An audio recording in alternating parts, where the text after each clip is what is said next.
오늘도 하나님을 예배하시는 모든 분들에게 주님의 은혜와 평강이 함께 하시기를 주님의 이름으로 축원합니다. 아름다운 이름만큼이나 심이 많은 선행과 구제를 베풀므로 자신의 영혼과 삶을 아름답게 가꾸었던 다비다가 병으로 말미암아 죽음을 맞게 되었습니다. 하지만 욥바의 그리스도인들은 일반적인 상식에서 벗어나 다비다의 시신을 깨끗이 씻긴 이후에 다락방까지 일부러 옮겨 안치하였습니다. 그들이 이와 같이 행한 이유는 다락방은 그들에겐 신앙적으로 특별한 의미를 가진 특별한 공간이었기 때문이었습니다. 구약시대 신앙인들에게 다락방은 하나님께서 엘리야와 엘리사를 통해 죽은 아이들을 다시 살아나게 하신 생명의 공간이었습니다. 또한 신약시대 그리스도인들에게도 다락방은 예수 그리스도께서 당신의 살과 피를 우리의 구원과 영원한 생명을 위해 내어주신 은혜를 기념하는 은혜의 공간이었습니다. 또한 사망 권세를 깨뜨리시고 부활하신 예수 그리스도께서 당신의 부활하심을 제자들에게 처음으로 보이신 생명의 공간도 바로 다락방이었습니다. 또한 예수 그리스도께서 승천하시며 약속하신 성령님께서 강림하심으로 생명과 구원의 역사가 새롭게 시작된 공간도 역시 다락방이었습니다. 뿐만 아니라 그리스도의 공동체인 교회가 처음으로 태동된 곳도 또한 교회가 주어진 사명을 다하기 위해 함께 모여 기도하며 나아갔던 사명의 공간도 바로 다락방이었습니다. 이 욥바의 그리스도인들은 일평생 예수 그리스도의 사랑과 생명을 전하기 위해 헌신했던 다비다에게 부활의 주님께서 반드시 생명의 역사를 이루실 것이라 확신하면서 그 부활의 신앙으로 다비다의 시신을 깨끗이 씻긴 이후에 생명의 공간인 다락방에 안치한 것이었습니다. 그리고 인근 성읍에 룻다에 와 있는 사도 베드로를 데려오기 위해 두 사람을 보냈습니다. 그들에게 베드로는 엘리야와 엘리사와 같은 하나님의 사람이었기 때문이었으며 베드로야말로 모든 생명의 역사가 있을 때마다 그 현장에서 그 모든 것을 직접 경험했던 사람이었기 때문이었습니다. 이 욥바의 그리스도인들은 두 사람을 룻다에 보내 베드로를 데려오게 한 것입니다.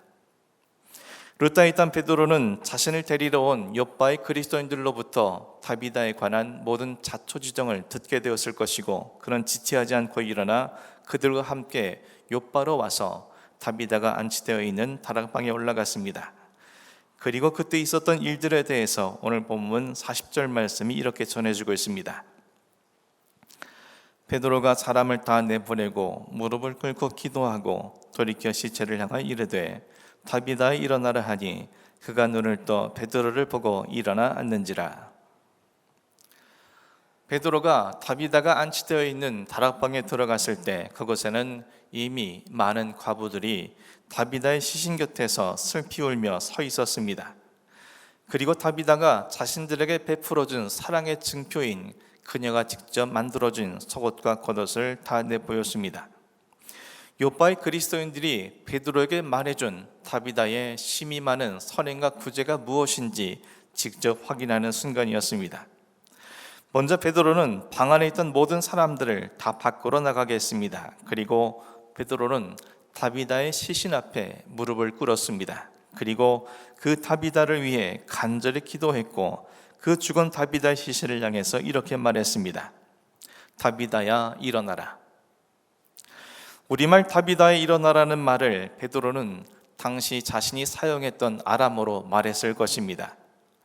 우리말 다비다에 일어나라 라는 말에 해당하는 아람어 단어는 다비다쿰입니다. 잘 아시듯 이 다비다쿰이라는 단어는 우리에게 매우 익숙한 단어입니다. 마가복음 5장에서는 이런 내용들이 소개되어 있습니다. 회당장 야이로의 딸이 병들어 죽어가고 있었습니다. 그러자 야이로는 예수님께 찾아와서 자신의 딸에게 손을 얹어 그 아이를 구원해 달라고 간청했습니다. 그런데 예수님과 제자들이 야이로와 함께 그의 집을 향하러 가던 중 야이로의 집에서 온 사람들이 야이로와 예수님께 야이로의 딸이 이미 죽었으므로 더 이상 예수님을 괴롭게 하지 말라고 전해주었습니다. 그러자 예수님께서는 야이로에게 두려워 말고 믿기만 하라고 말씀해 주셨습니다. 그리고 베드로와 야고보, 요한만을 데리시고 슬픔과 통곡이 가득한 야이로의 집에 들어갔습니다. 그리고 사람들을 향해 이렇게 말씀하셨습니다. 너희가 어찌하여 떠들며 우느냐? 이 아이가 죽은 것이 아니라 잔다. 예수님께서는 죽은 야이로의 딸을 향해 이 아이가 죽은 것이 아니라 자는 것이라고 말씀하셨습니다. 즉 당신께서 잠들어 있는 이 소녀를 깨우실 것이라고 말씀하신 것입니다. 예수님께서는 모든 사람들을 나가게 하신 이후에 야이로 부부와 베드로와 야고보, 요한 앞에서 소녀의 손을 잡으시고 아람어로 탈리다쿰, 소녀 일어나라고 말씀하셨습니다. 그리고 죽었던 야이로의 딸은 다시 생명을 얻고 살아났습니다. 베드로가 죽은 다비다의 시신 앞에 무릎을 꿇었습니다. 다비다의 시신 앞에 무릎을 꿇은 이유는 간절히 기도하기 위함이었습니다. 이는 곧 베드로가 지금 이 다락방에, 이 생명의 공간에 사망 권세를 깨뜨리시고 부활하신 예수 그리스도께서 이곳에 임해 계신다는 것을 믿음으로 말미암아 기도했음을 의미하는 것입니다. 그 부활의 주님께서 이 다락방에서 자신의 기도를 들으시고 역사하실 것임을 확신하며 베드로는 다비다의 시신 앞에 두 무릎을 꿇고 간절히 기도한 것입니다. 그리고 베드로는 예수님께서 야이로 부부와 세 제자를 남겨놓고 모두 방에서 나가게 하신 것처럼 다락방에서 모든 사람들을 나가게 했습니다. 그리고 예수님께서 죽은 야이로의 딸에게 달리타쿰, 소녀 일어나라고 말씀하신 그대로 다비다의 시신을 향해 다비다쿰, 다비다에 일어나라고 선포했습니다. 본문에 기록되진 않았지만 예수님께서 말씀하신 그대로 선포한 베드로의 선포는 베드로 개인의 선포가 아니라 예수 그리스도의 이름으로 행해진 선포였을 것입니다. 베드로가 예수님과 같은 말로 다비다의 시신을 향해 선포했다는 것은 다비다쿰이라는 선포의 주체가 베드로가 아니라 바로 예수님이시라는 사실을 우리에게 말해주고 있는 것입니다. 베드로는 단지 지금 이 순간 생명의 주님을 위해 사용되어지는 통로였을 뿐임을 우리에게 말해주는 것입니다. 죽었던 다비다가 눈을 떠 일어나 자리에 앉았습니다. 죽었던 야이로의 딸을 살리신 생명의 주님께서 사망 권세를 깨뜨리신 그 권능으로 지금 이 다락방에서 다비다에게 역사하심으로 그녀가 다시 살아나게 된 것이었습니다. 사랑하는 성도 여러분, 그런데 오늘 우리가 본문 속에서 반드시 유념해야 할 것이 있습니다. 오늘 본문 속에서 다비다는 죽음 가운데에서 다시 살아났습니다. 많은 사람들이 이 일에 대해서 다비다가 살아생전 심히 많은 선행과 구제를 행했으므로 주님께서 그녀에게 큰 은혜와 복을 허락하신 것이라고 생각을 하고 있습니다. 하지만 이것이 사실이겠습니까? 다비다가 죽음 가운데 다시 살아난 것이 그녀에게 진정으로 큰 은혜요 복이라고 생각되어 주십니까? 죽었던 다비다가 다시 살아난 사건은 세상 어디에도 없는 놀라운 사건임은 분명합니다. 하지만 신실한 믿음을 지닌 다비다 개인의 입장에서 다시 살아난다는 것은 결코 은혜와 복일 리가 없습니다. 육신을 몸을 입고 다시 살아난다는 것은 무엇을 의미하겠습니까? 이 연약한 몸으로 이 험난한 세상을 다시 살아가야 한다는 것을 의미하는 것입니다. 어쩌면 그녀는 다시 병든 몸으로 힘든 나날들을 보내게 될 수도 있습니다.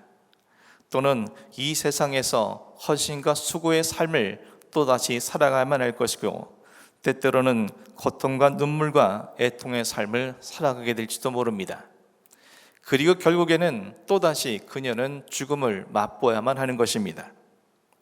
그러므로 다비다가 죽음 가운데 다시 살아난 것은 그녀에게 결코 은혜요 복일 리가 없는 것입니다. 오히려 그대로 죽음 가운데 머물러 있다면 지금쯤 그녀는 영원하신 하나님의 품 안에서 영원한 안식을 누리며 하나님께서 부여하신 영원한 상급을 누리고 있을 것이기 때문입니다.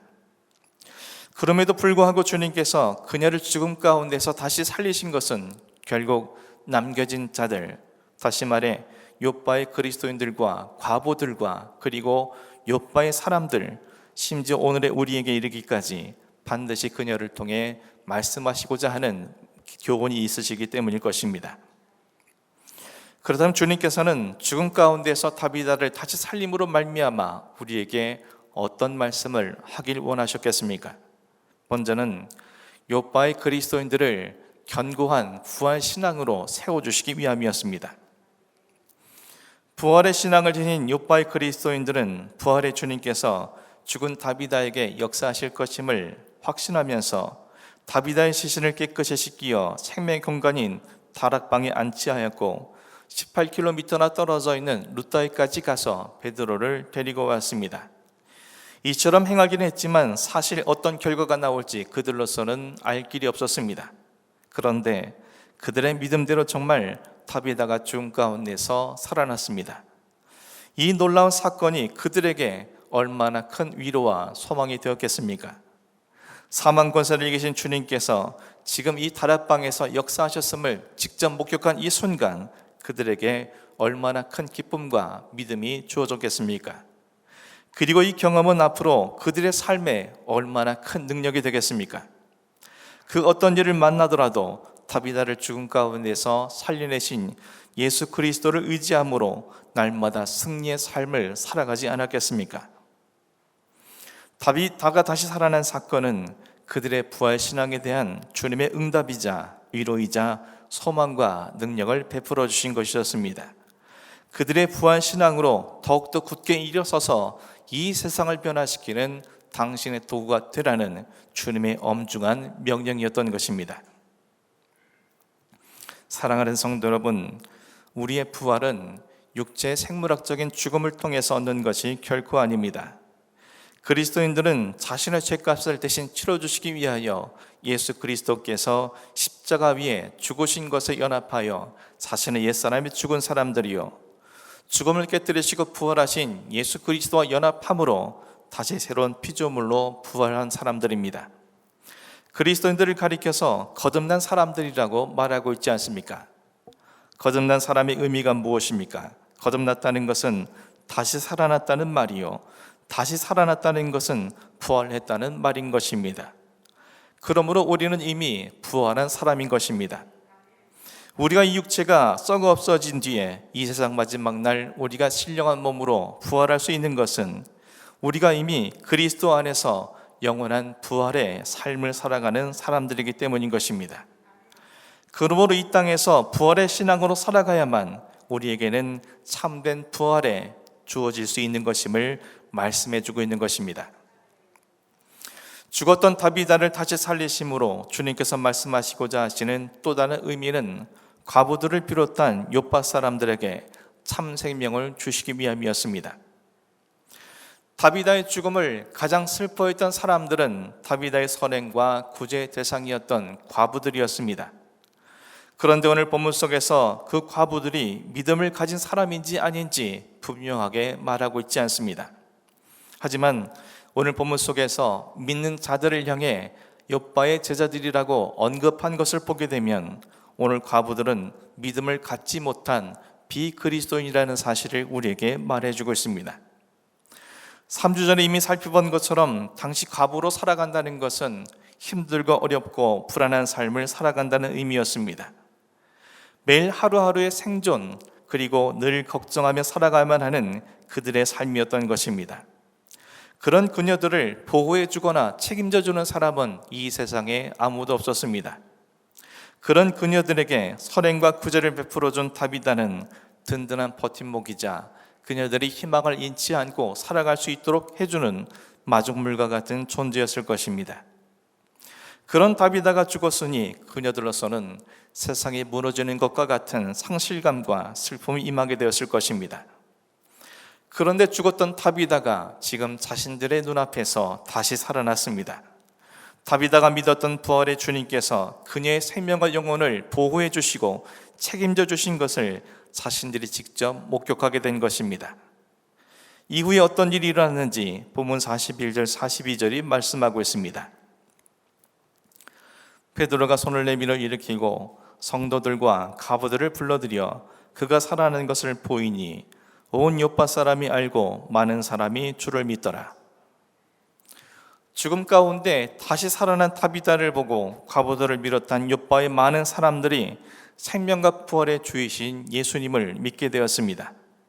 이는 그들도 거듭난 사람들이 되었다는 의미이고 그들 역시도 부활의 사람들이 되었다는 의미입니다. 하지만 이것은 단지 죽은 사람이 다시 살아난 놀라운 이적을 보고 그들이 믿게 된 것을 의미하진 않습니다.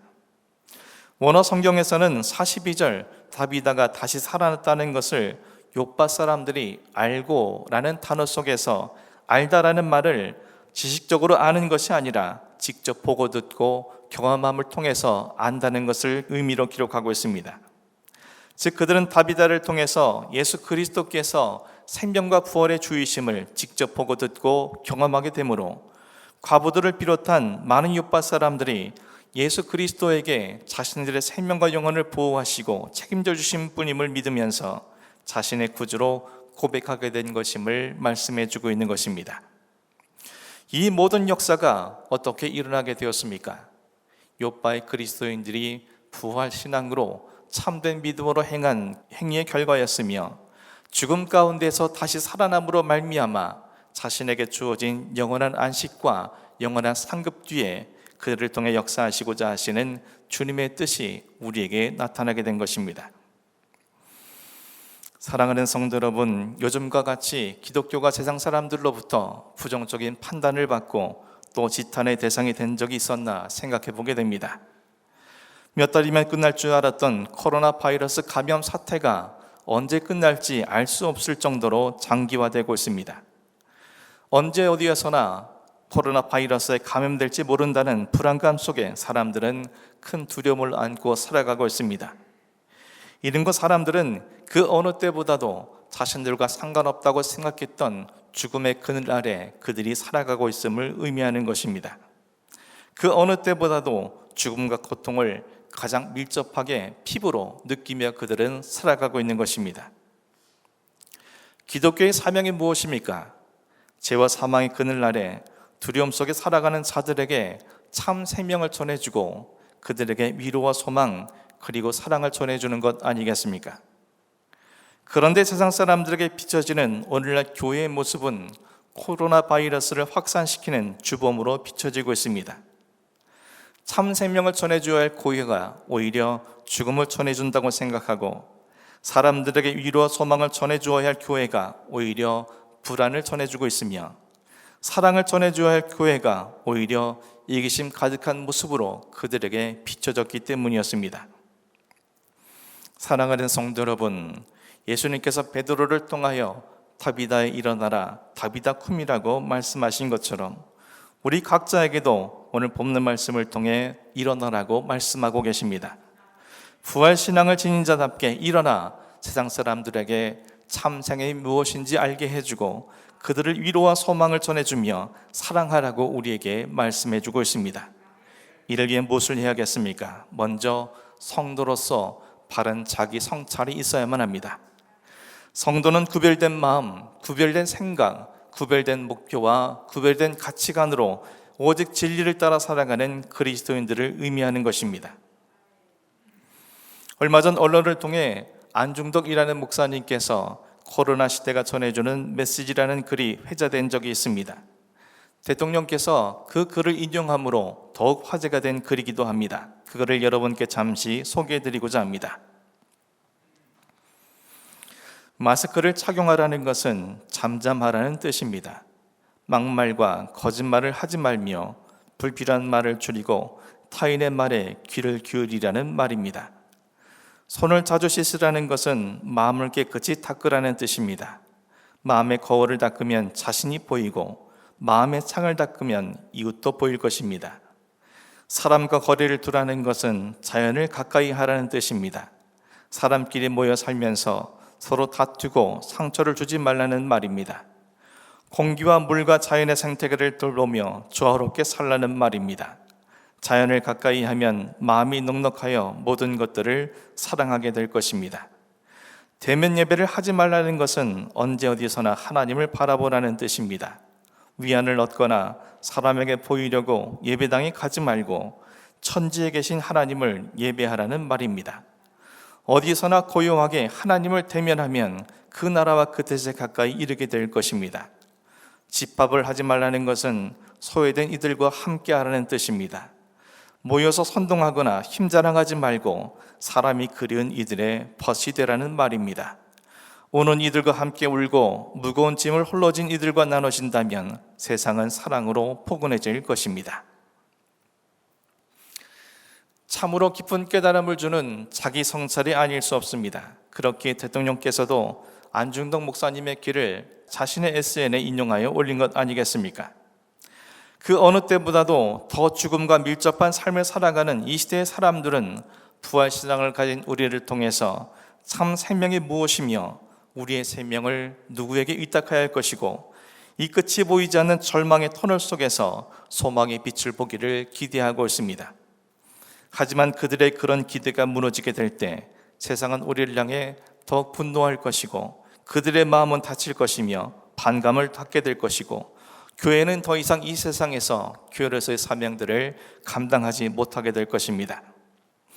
사랑하는 성도 여러분, 생애 처음 겪는 이 코로나 시대에 우리조차도 어찌해야 하는지 판단할 수 없는 가운데 있지만 우리 안에 더욱더 굳건히 부활신앙을 소유하고 일어나서 예수 그리스도 안에서 오늘 우리가 맞이한 상황들을 깊이 성찰하며 구별된 마음과 구별된 생각, 구별된 목표와 가치관으로 주님의 뜻을 이 세상 사람들에게 바르게 전한다면 욥바의 그리스도인들과 다비다를 통해서 욥바의 많은 사람들이 새 생명을 얻은 것처럼 저를 통해서 우리가 속해 있는 이곳에 예수 그리스도의 생명이 흘러넘치게 될 것입니다.